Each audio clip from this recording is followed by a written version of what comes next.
Who's your money on?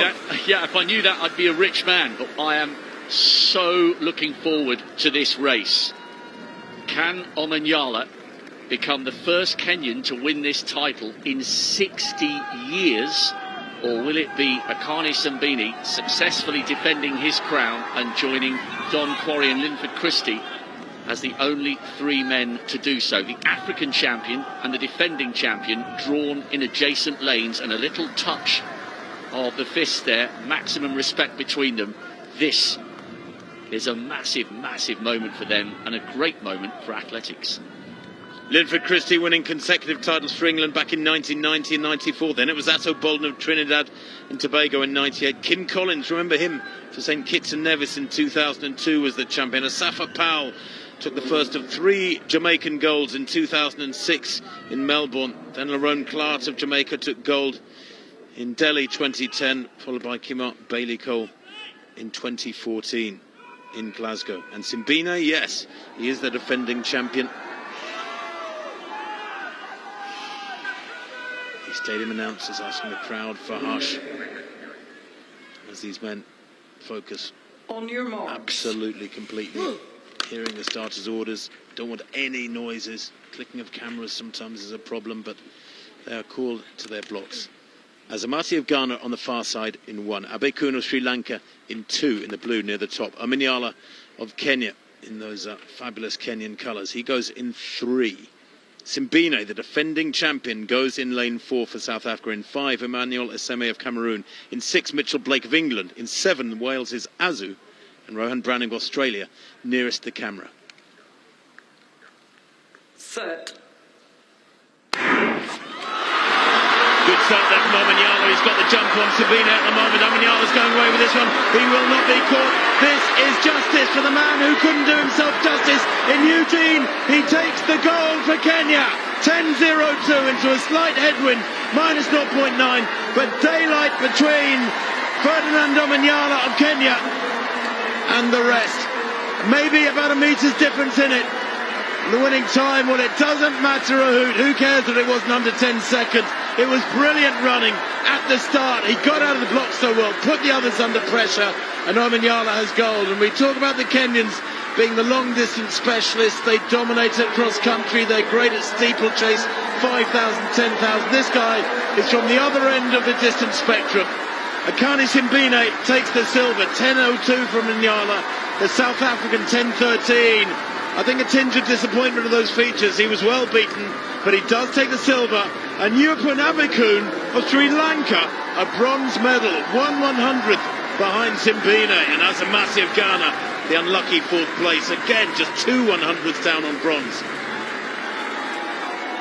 Well, from a neutral's point of view, you've got to be so pleased for Omanyala. It was an awful way for him to arrive at the World Championship as one of the fastest men in the world this year, only having 3 hours to prepare for his heat. It was a hopeless quest to try and taste glory and gold in Eugene.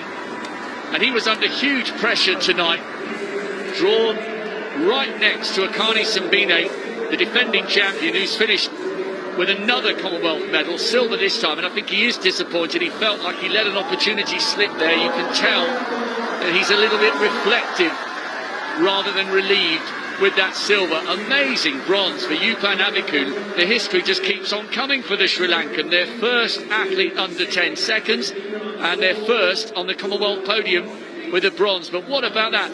No Kenyan has won this title since Serafino Antal won in 1962 when it was over 100 yards. History again tonight in Birmingham. The Kenyan will be the toast of a nation thousands of miles away. Well, Omanyala was the favourite. You look at his credentials on paper, the 4th fastest in Commonwealth history, 9th fastest man ever from anywhere around the planet. 9.77 he ran in the middle of September last year. And there was never any doubt about it. He led from the very first stride. Simbine tightening up there with the pressure of trying to get back. That's more than a metre lead. Great running on the near side from Browning, who just got out-dipped. It was so tight. You look at the place times, I'm telling you, from 2nd place down to 6th place, just 7 100ths of a second. I mean, that is a very, very tight finish indeed. I thought it looked there 20 metres out like Browning was going to get a medal.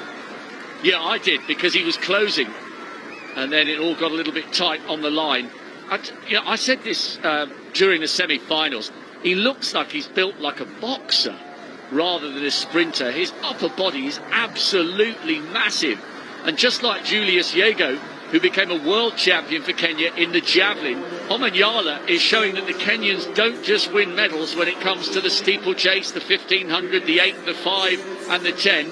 He is a history maker and a record breaker for the proud East African nation. And I wonder how many more Kenyans will want to get into sprinting after seeing what Omanyala has done here in Birmingham and around the World's Diamond League circuit over the last couple of years. That was superb.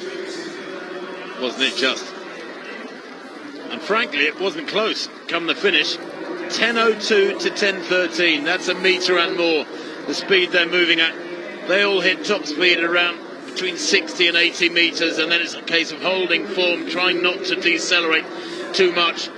But Omanyala, he is tight there over the last 20 metres, but that was partly because he was smiling so widely, I think, when he knew the gold was in the bag. Abekun second to right. What a run from him. Absolutely superb. That is one of the biggest upsets of the week in these athletics championships so far, and probably will be come the end of the week, because Abekun, well, I thought he'd done well to make the final. To actually get amongst the medals is, as you said quite rightly, Rob, quite historic. There it is, Omanyala, 10.02 to Simbine's 10.13. Gold for Kenya ahead of South Africa, and the Sri Lankan Yupun Abekun, a brilliant bronze day.